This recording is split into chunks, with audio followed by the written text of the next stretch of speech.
Sinong Matilda tinutukoy niyo, Veron? She's no one, Dad. Rinig na rinig kong pinag-uusapan niyo siya na hindi kami dapat magkita. Yes. Si Matilda nga ang pinag-uusapan namin. Ang babae mo. Masaya ka na. It's not that. It's not that. It's not that. So, what is it? Huh, Andy? What is it? Kitang-kita sa mukha mo kung paano ka nag-react when you heard her name.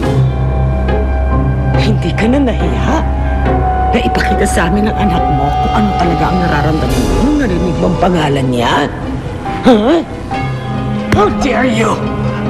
I'm sorry. Ano, I'm sorry? Nabigla lang ako. Hindi ako makapaniwala na nakita na kayo ni Matilda. Yes, nagkita kami ni Matilda. But how did you know it was her?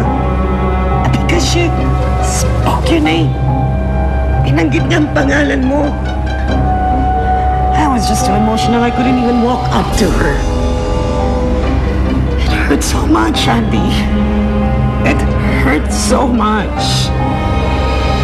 Before, she was just a name. She was just a name.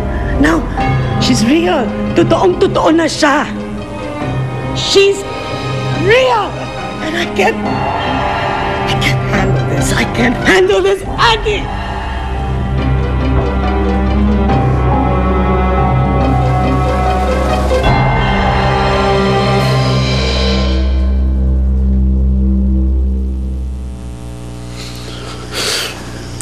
Hindi mo alam kung gaano mo ako pinapasaya, Griselda.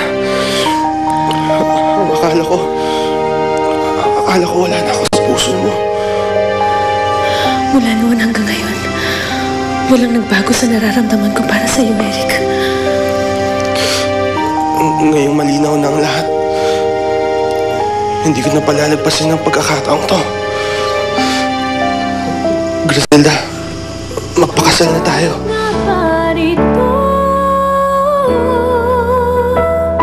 Ay pag-ibig.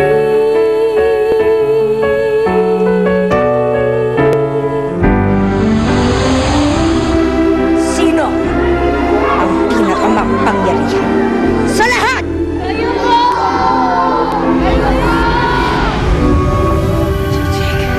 Very good, Mother. At dahil nagtagumpay ako na makita ka, maaari ko na rin hanapin ang iyong inang si Matilda gamit ang aking kapangyarihan. Sigurado ka ba sa sinasabi mo, Doc? Puntahan mo ang address na ibinigay ko. Makikita mo siya ron. Andito po, Sir Andy. Ano pong gagawin ko? Yan ang ating sasakyan upang dalhin tayo ng aking kapangyarihan kay Matilda. Nalito na ako, Ina. Sa wakas, makikita na rin tayo. Matilda.